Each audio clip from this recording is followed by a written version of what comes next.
What would you do if you found out your spouse was secretly seeing someone else?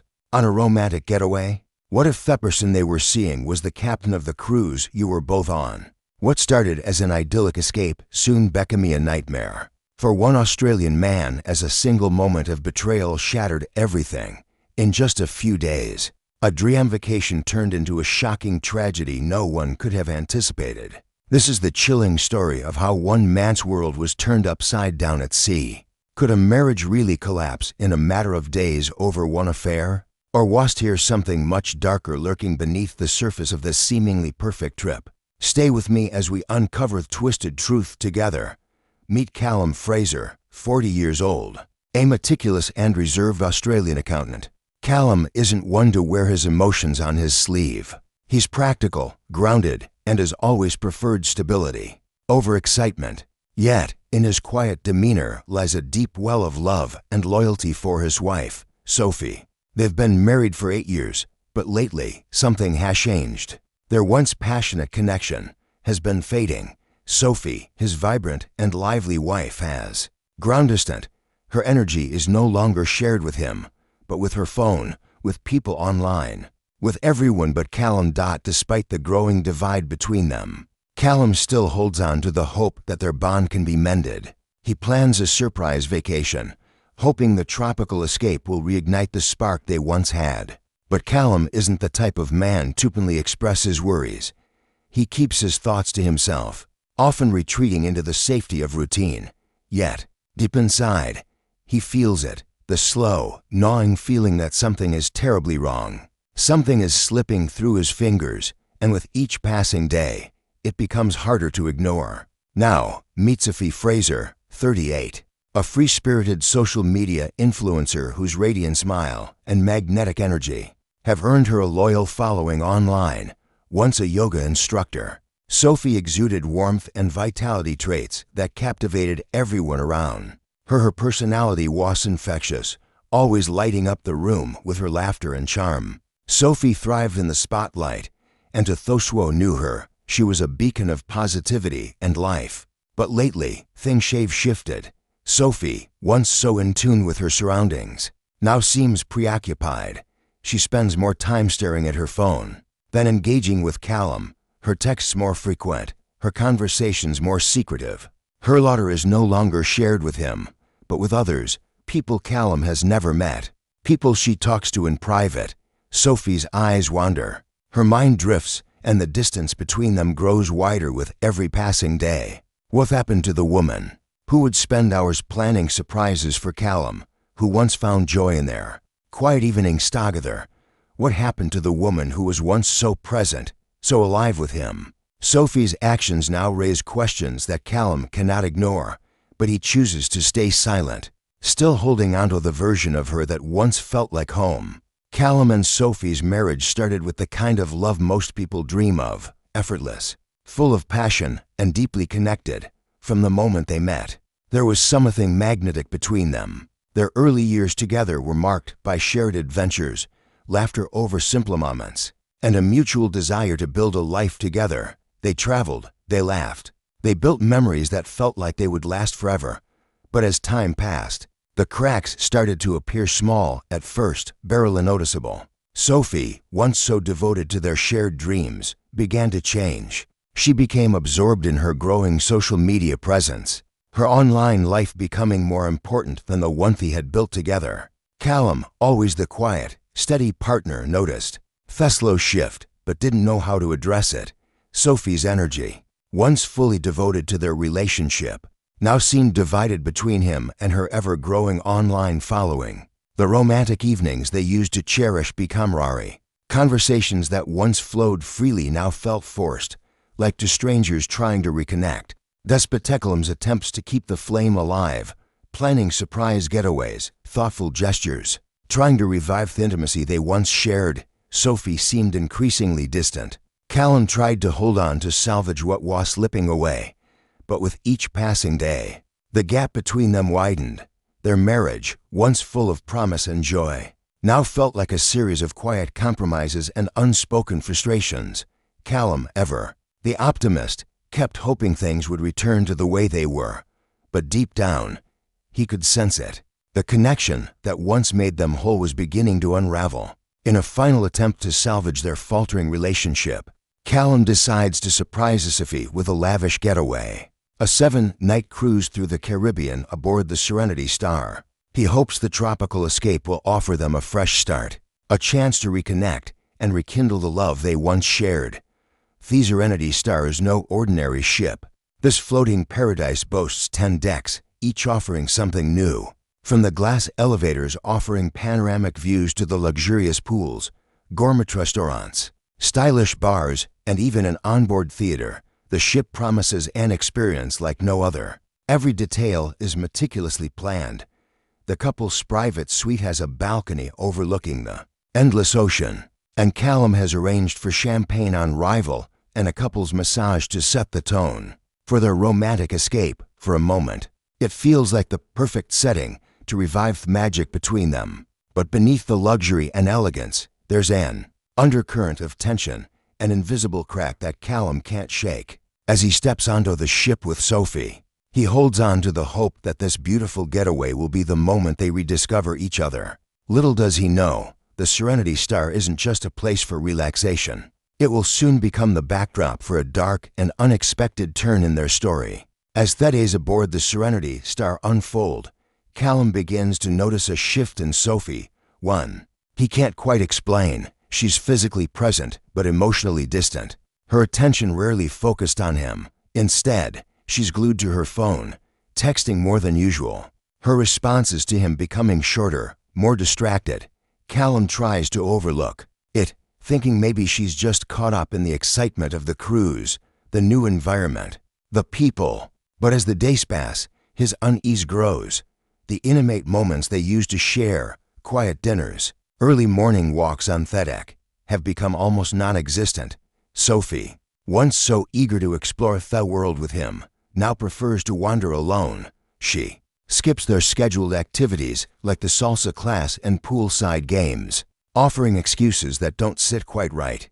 Callum tries to hold on to the romance, but Sophie seems to be getting closer to others.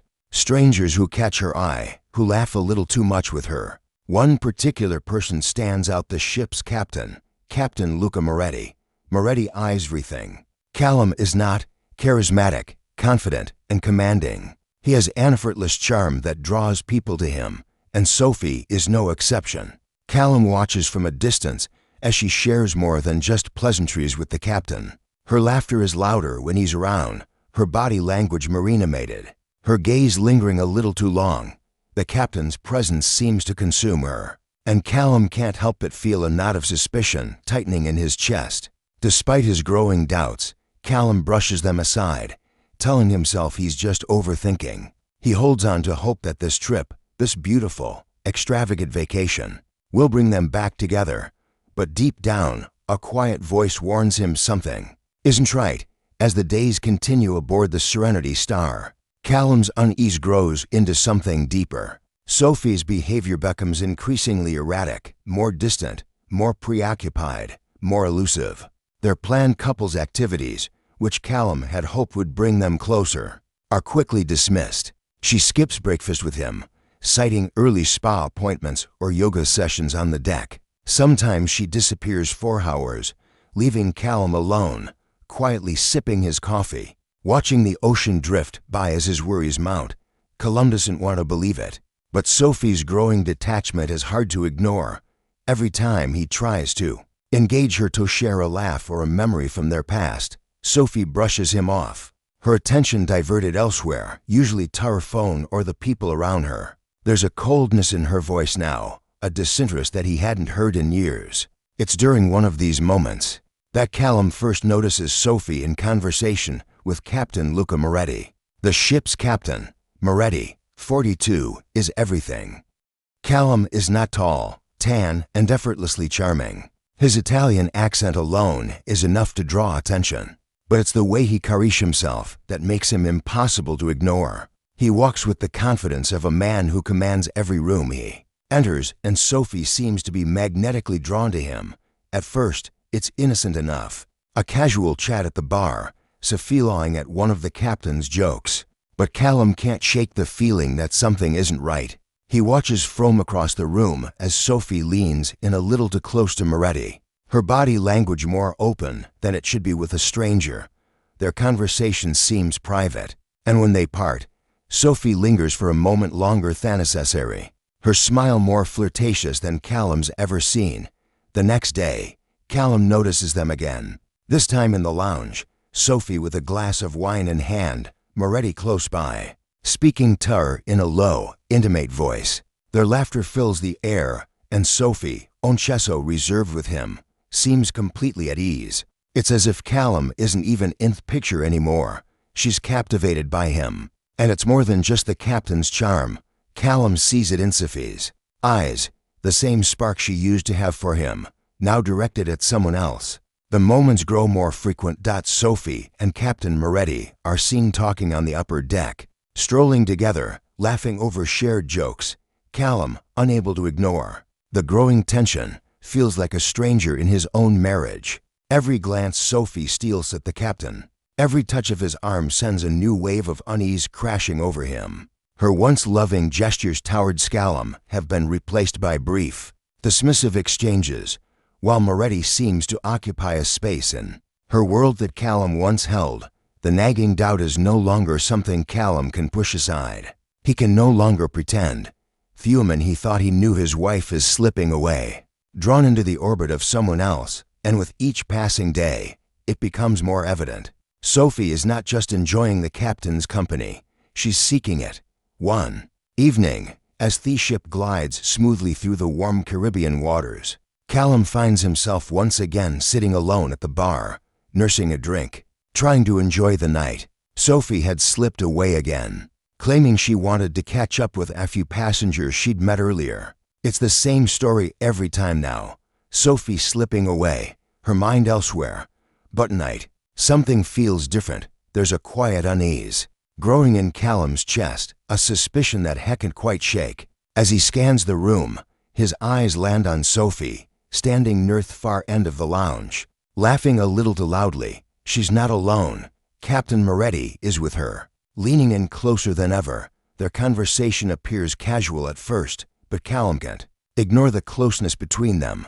The way Sophie's smile lingers, how she tosses her hair back, the way she places a hand lightly on Morit's arm. It's flirtatious. There's no mistaking it now. Sophie's attention is completely fixed on the captain, and from the look on Morit's face, it's clear that he's thoroughly enjoying the attention. Callum's heart races, his grip tightening around his glass. He's frozen, unable to tear his eyes away.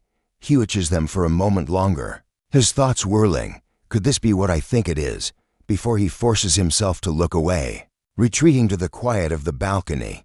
Later that night, when Sophie finally returns to their cabin, the door cracks open and Callum can feel her presence before he even sees her. There's an unsettling silence between them.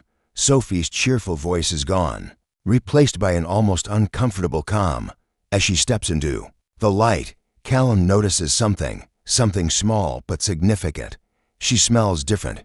There's a musky, unfamiliar collagen clinging to her, a stark contrast to the floral perfume she always wore. She smiles at him too brightly, almost as if she's trying to make up for something. I stayed at the spa longer than I thought, she says casually, tossing her purse on the dresser. But Callum isn't fooled. The evidence is there right in front of him. The unfamiliar scent, the lingering glow in her eyes. It's all too much. His mind races, but he keeps his face neutral, not wanting to stir any more conflict. Did you have fun? He asks, his voice flat, but inside his thoughts are screaming. The knot in his stomach tightens. He wants to confront her, to ask her directly, but instead he forces a smile.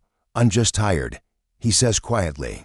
Sophie doesn't seem to notice the coldness creeping into his voice. She goes about her routine, humming as she changes into her nightwear, as if nothing is out of the ordinary.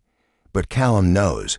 He knows something is off. His heart tells him what his eyes just saw. Something is happening between Sophie and Captain Moretti. But Callum, always the quiet observer, tries to suppress his growing fears, telling himself it's just his imagination. Deep down, though, he can feel it. The truth is slipping through his fingers, and he's powerless to stop it. As the days drift, On, the distance between Callum and Sophie only widens. Sophie becomes more absorbed in her own world, and every day that passes, Callum feels a little more like a stranger in his own marriage. Their moments together grow fewer and more strained, and Callum starts to notice that Sophie's eyes no longer linger on him the way they used to. Her attention is consumed by something or someone else. One evening, a private event is held on board, exclusive to the ship's upper-tier guests. Sophie, eager to attend, mentions it casually over dinner. Callum, ever hopeful, tries to keep the conversation light, suggesting they attend together. But Sophie quickly brushes him off. "I'm going with a few of the others from the yoga group," she says, her smile a little too rehearsed. Callum nods, his heart sinking. He doesn't press it. He's used to her slipping away now. As the evening wears on, Callum lounges in the cabin, mindlessly flicking through the channels on the television. He's not really watching, though. His thoughts are elsewhere, on Sophie, on the captain. He can't shake the feeling that something is wrong. And when Sophie returns hours later, the faintest trace of guilt in her eyes, he knows it. He knows something has shifted between them. Sophie, flushed and glowing, tells him she had a great time at the event. But her words are empty. There's a hesitation in her voice, a distance in her smile. She makes a beeline for the bathroom, and Callum watches her leave, a knot twisting in his stomach. Later that night, as the ship rocks gently in the dark, Sophie leaves the cabin again. She says she's stepping out for some fresh air, but Callum doesn't believe her. He's learned to pay attention to subtle changes, the way she moves now, the way her eyes avoid his when they speak. And tonight, he can't ignore the feeling that something is unfolding just out of reach. The clock ticks on, and the minutes stretch into hours. Callum lies awake, staring at the ceiling, the silence in the room thick with his thoughts. Meanwhile, Sophie meets Moretti in the shadows of the ship, away from the watchful eyes of the guests. The captain, ever the charmer, leads her to his quarters. There's no need for words now, just the electric pull between them, undeniable and magnetic. Moretti whispers promises of excitement, adventure, and a life removed from the dull routine of her marriage. He speaks of freedom, of escape from the confines of expectations. Sophie listens, breathless, drawn to the allure of his words. The night turns physical as their affair ignites. Their kisses are desperate, fueled by the thrill of secrecy, the intoxicating rush of living in the moment. For Sophie, it's a chance to feel alive again, to escape the monotony of a marriage she's begun to grow. For Moretti, it's just another conquest, another woman caught in the web of his charm. But for Sophie, it feels like something more. An escape, a rebellion, a chance to feel wanted again. As Sophie spends the night in Moretti's arms, Callum remains in the cabin, unaware of the physical betrayal taking place just down the hall.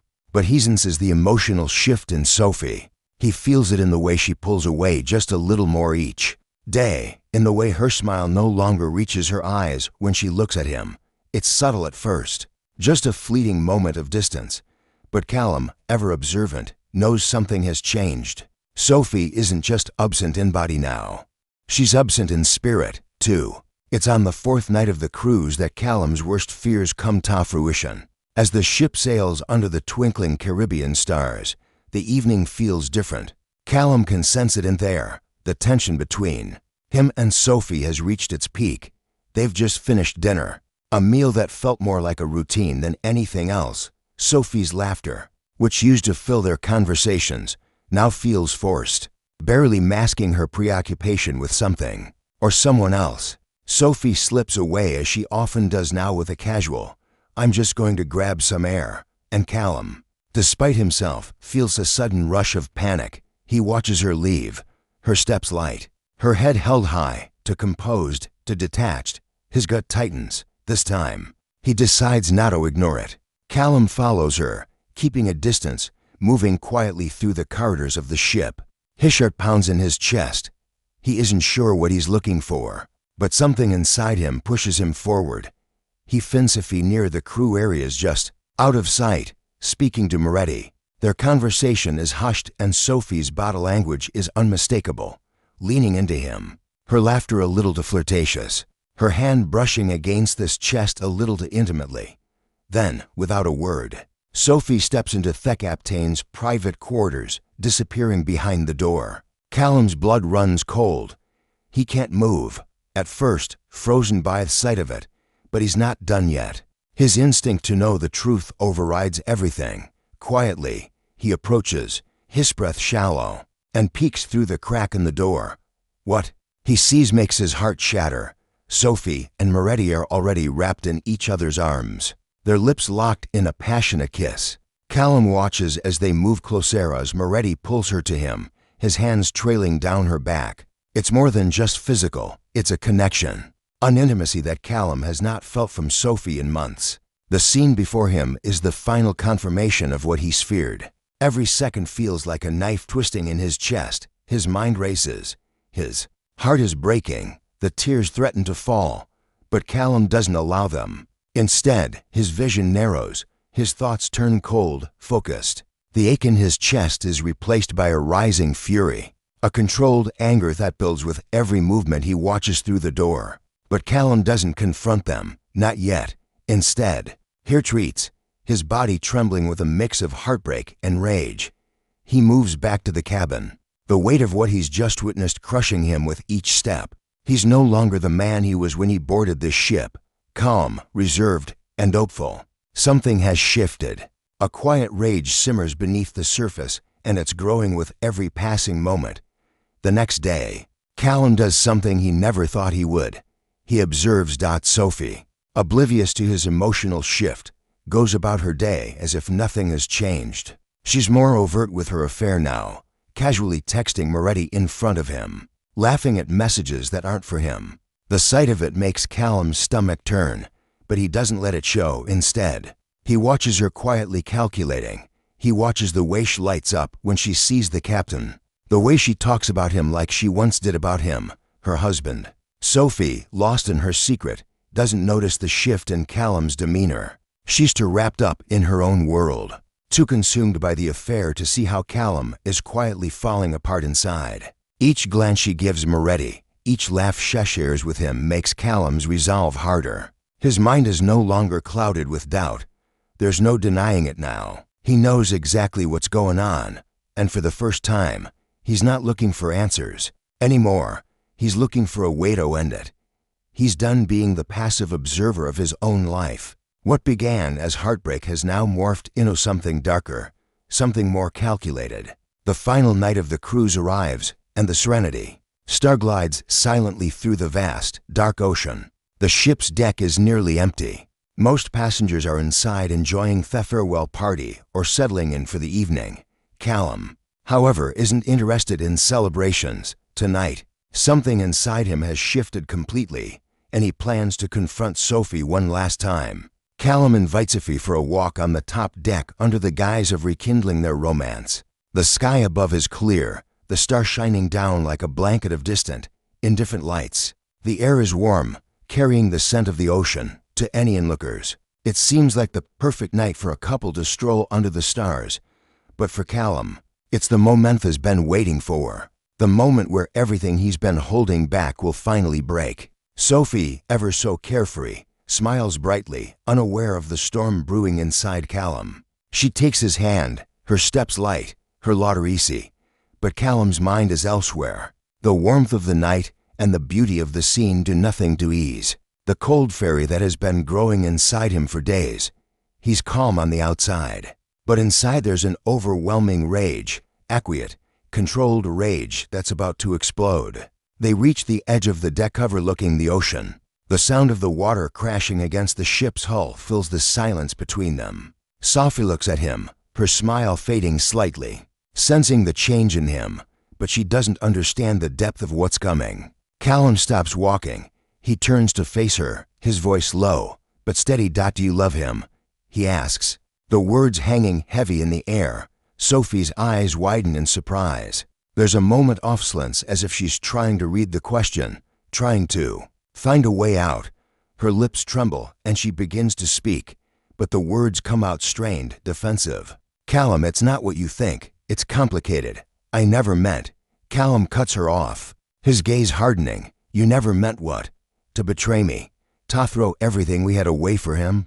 Sophie's eyes flicker with guilt, but she quickly masks it with frustration. "I didn't ask for this to happen," she says, but there's no conviction in her voice. It's a lie she's told herself. Alicia's desperate to make real. "You don't understand. I needed something more. I needed." Her voice falters, and she lowers her eyes. Unable to look him in the faccia anymore, Callum stares at her, watching the cracks in her facade appear. The woman he thought he knew, the woman he loved, is gone. What stands before him is a stranger, a woman who has just sent another man over everything they had built together. The tension is unbearable. Callum's silence is killing, the kind of silence that speaks louder than any words could. Sophie, now desperate, steps closer, reaching for his hand, pleading, "Callum, please don't." But it's too late. Pfeffer inside him has reached its boiling point. Every moment of heartbreak, every whispered lie, every stolen glances shared between Sophie and Moretti, everything has led to this. Callum's hands tremble, not from fear, but from the weight of the decision he's made. Without a word, he grabs Sophie's wrist, pulling her toward the railing. Her body tenses as she struggles, panic rising in her chest. "What are you doing?" she cries, her voice cracking with terror. "Callum, stop." But Callum's grip doesn't loosen. He doesn't respond to her cries, to her begging. His heart is stone cold, and the man who once loved her is gone. In one swift motion, he shoves her over the railing, sending her tumbling into the dark, cold ocean below. Her scream is swallowed by the night, lost to Thewend and the vast emptiness of the sea. Callum stands there, motionless, watching as the waters claim her. The ship continues its voyage, indifferent to the tragedy that has just unfolded on its deck. Sophie's body vanishes into the blackness, leaving nothing behind but the silence and the crushing weight of what has just happened. As the ship sails on, the cold, dark waters conceal the evidence of Sophie's fate. Her body is never found, the ocean keeping its secret. The crew begins their search, but there's no trace of her. Callum acts part of the concerned husband, playing his role with chilling precision, reporting her missing. He feigns worry, pretending to search for her with the crew, but in reality, he's already detached from the situation, detached from everything except the resolution he's just brought to life. The ship docks the next morning in Miami, and Callum's world continues as if nothing has happened. The investigation into Sophie's disappearance begins, but the footage from the critical moments of the night is conveniently lost. Security cameras how? Nothing from the deck during the critical period. The crew can't provide any answers, and the investigation goes cold. The perfect crime, it seems, has been committed. The next morning, as the Serenity Star makes its way toward Miami, a sense of unease settles over the ship. Callum's eyes are tired, his face pale, but there's something oddly composed about him. Sophie is nowhere to be found. Her absence, once a source of concern, is now just another part of the growing tension he carries inside. He reports her missing with a calm that doesn't match the situation, a coolness that feels out of place, even to the crew. Sophie, the vibrant woman who wants to lit up every room, has vanished. The crew, at first, brushes it off as an unfortunate mishap, a passenger who wandered off, or maybe even a late-night adventure on the island. But Callum's detachment quickly raises red flags. He doesn't seem worried. He doesn't seem panicked. He seems cold, a far cry from the man who just days ago was trying desperately to rekindle his marriage. As ship docks in Miami, the search for Sophie intensifies. Crew members comb the decks, reviewing security footage and asking passengers if they saw anything suspicious. But there's a problem. The footage from the upper deck where Sophie was last seen is mysteriously missing. A gap in the cameras that spans precisely from midnight to 2 a.m., the time of Sophie's disappearance. The footage of her phenomena, the moments that could tell the truth, has vanished. The investigation takes a darker turn as inconsistencies begin to emerge. Callum's alibi begins to unravel. He claims to have been alone in their cabin, nursing a headache. Yet, no one can verify where he was for certain during the key hours. Crew members recall seeing him on deck around midnight, wandering alone, but no one saw Sophie with him. His behavior, too, becomes harder to ignore. The passengers who'd seen the couple in the days leading up to Sophie's disappearance circle. A tense atmosphere, Sophie's coldness, Callum's distance, and the whispers about the affair between Sophie and the captain become impossible to ignore. Several crew members testify that they overheard heated arguments between the couple earlier in the week. Some even mention seeing Sophie in close conversation with Captain Moretti more than once. The affair, it seems, was an open secret among the staff, but what really stands out to the investigators is the lack of emotion from Callum. He doesn't seem shocked or distraught. Instead, he's eerily calm, as if he's already moved on, almost like he's waiting for them to figure it out. As investigators dig deeper, more contradictions begin to surface. Callum, despite his calm demeanor, starts to look increasingly suspicious. His earlier attempts to remain composed now feel like a mask. The crew's suspicions grow. Could it be that Callum knows more than he's letting on? Could he have been involved in Sophie's disappearance? The clock is ticking, and with every passing minute, the walls close in on him. The more they dig, the more it becomes clear. Something isn't adding up. Sophie's disappearance is no longer just an unfortunate incident. It's a mystery, one that Callum may have played a role in, whether through his indifference or something far darker. The investigation has reached a critical point. Despite the lack of a body, the circumstantial evidence against Callum has become overwhelming. The missing security footage from the critical window of time when Sophie vanished is the first major flag. It's almost as if someone deliberately erased the moments that would have told the entire story. But that's not the only piece of damning evidence. The next key discovery: Sophie's scarf. It was found late that morning, wedged under the rail on the upper deck, wet and tangled, its fabric still faintly stained with the scent of her perfume. The scarf is a glaring clue, too personal to ignore, to connected to Sophie's last known moments. Her fingerprints are on it, and so are Callum's. The investigators can't explain it away. His silence in the face of these discoveries speaks volumes. But it's Callum's behavior that really sets off the alarm bells. He's too calm, too composed for a man whose wife has just vanished. As the evidence mounts, Callum's alibi continues to crumble. More crew members testify about seeing him on deck alone during the hours that Sophie was last seen. His calm demeanor, coupled with the growing pile of physical evidence, leads the investigators to make an arrest. Callum is charged with second-degree murder despite the absence of Sophie's body. The case is circumstantial, yet the evidence is clear. The jury deliberates, but it doesn't take long for them to reach a verdict. Callum's cold detachment, his odd behavior, and the mounting evidence all point in one direction. He is found guilty of murder. The court sentences him to 25 years to life in prison. Callum's world comes crashing down. The man who once believed in the sanctity of his marriage, the man who held on to the hope of saving it, now faces a future behind bars. Theosian, where Sophie's life was claimed, holds its secrets. Her body is never recovered, swallowed whole by the vast, indifferent sea. But the story doesn't end there. As Callum's trial concludes and his fate is sealed, the investigation turns its focus to Captain Moretti, the man whose affair with Sophie set the stage for the tragic events aboard the Serenity Star. Investigators uncover a trail of messages, hidden rendezvous, and intimate encounters between Sophie and Moretti, confirming the affair was more than just a passing fling. Despite this, Moretti is suspended from his duties, but no charges are brought against him. He denies knowing about Callum's intentions, claiming that the affair was consensual and that he had no involvement in what transpired. The investigators can find no evidence to suggest that Moretti played a direct role in Sophie's disappearance, and as a result, he walks free. His career is tarnished, but his life remains largely unaffected. As the ship returns to port, passengers and crew alike are left to process the aftermath. Sophie's body is never found. The ocean keeping its dark secret. Her disappearance, once a mystery, is now a closed case, a tragedy with no closure. Callum's fate is sealed in prison, and the Serenity Star sails on as if nothing ever happened. But the questions linger.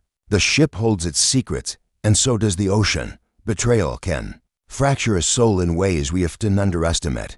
What seemed like a perfect getaway turned into a nightmare. As the very foundation of love and trust was shattered, can a marriage truly survive infidelity? Or does it forever change the person who experiences it? The pain of betrayal is often deeper than we realize, and sometimes the consequences are far greater than we can imagine. This tragic story reminds us how deep the consequences of betrayal can go. Love, when broken, can unravel in ways that are impossible to predict. What was meant to be a celebration of their love instead became a nightmare that would haunt them forever. The price of infidelity isn't just paid by the one who cheats, but by everyone caught in the aftermath, and in this case, it cost everything. What would you do in Callum's shoes? Do you think his actions were justified, or was it the ultimate betrayal of his own humanity? Let us know in the comments below. Don't forget to like, subscribe, and turn on notifications for more shocking real-life stories that will make you question everything you thought you knew.